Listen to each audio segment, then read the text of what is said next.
देखते हुए सुरक्षा व्यवस्था पुख्ता की गई है। उधर ईरान इजरायल युद्ध के कारण सप्लाई चेन प्रभावित है और हापुड़ के इलेक्ट्रॉनिक बाजार में फ्रीज, कूलर और पंखों के दाम 10% तक बढ़ गए हैं।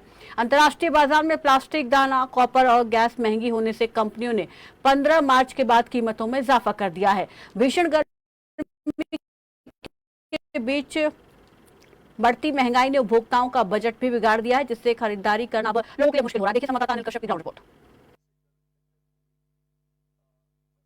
इजराइल युद्ध का जो है असर अब कहीं ना कहीं आम आदमी की जेब पर भी पड़ता हुआ नजर आ रहा है, जिसका असर साफ तौर पर अब भारत में देखने को मिल रहा है। हमें इस समय मौजूद हूँ उत्तर प्रदेश के हापुड़ की एक दुकान पर।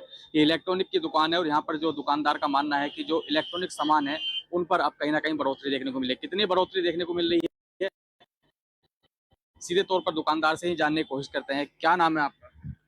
मेरा नाम चिराग सिंघल है जी। किस तरह की बढ़ोतरी देखने को मिल रही है? देखो जी, बढ़ोतरी का कहना ये है कि आने वाले समय में किसी के हाथ में नहीं है और अभी तक लगभग 10 से 12% की तेजी तो दिख चुकी है और कंपनियों का कहना है कि 1 तारीख से 8 से 10% की तेजी और दिखने को मिलेगी। अगर बात करें बड़े इक्विपमेंटों की, तो बड़े इक्विपमेंटों में 2 से 3 हज़ार रुपये तक की तेजी दिख चुकी है। जैसे एसीओ में वो 3 हज़ार रुपये और फ्रिज में देखोगे करीब 1000-1500 रुपए की तेजी दिख चुकी है। और अगर बात करें तो एलईडी वगैरह में, तो एलईडी टीवियों में लगभग छोटे टीवियों में 1500, बड़े टीवियों में 3-3 हज़ार रुपए रेट चढ़ चुका है। पंखों में देखा जाए तो पंखों में भी बहुत तेजी है। तांबे का रेट तेज होने की वजह से, रॉ मेटेरियल ना आने की वजह से। दूसरी बात, बाजार का रुख किस तरफ जाएगा? बाजार में काम है नहीं तेजी का, इस तरफ काम है कि बहुत तेजी है। मानना यह है कि अब क्या होगा बाजार को देखा जाएगा। 1 तारीख से कंपनियों का कहना है कि 8 से 10% की तेजी और है। अब देखो तेजी कहाँ जाएगी। देखो जी, ग्राहक का कहना है जी, मैं कोई कूलर 8 हज़ार रुपए का ले गया था और मैं अगर उससे कह रहा हूँ कि 8,500 रुपए का है या 10 हज़ार रुपए, वो 500 रुपए फालतू देने को तैयार नहीं है। उसका कहना है कि भाई अब मैं क्यों दूं।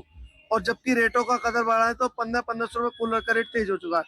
पीवीसी प्लास्टिक पर 30 से 40% की तेजी हो चुकी है। अगर कोई खाली प्लास्टिक का काम करता है उसके ऊपर 30 से 40% तेज हो चुका है। तो व्यापार में किस प्रकार का असर देखने को मिल रहा है? ग्राहक वापस जा रहे हैं, कहीं ना कहीं जो है जो घाटा है वो मानना यह है कि ग्राहकों का कहना है कि भैया दुकानदार के मार्जिन तो कम हो गए। उल्टा इस तेजी में ग्राहक कुछ वापसी जा रहा है और जो उसको जरूरत है तो वो ले रहा है।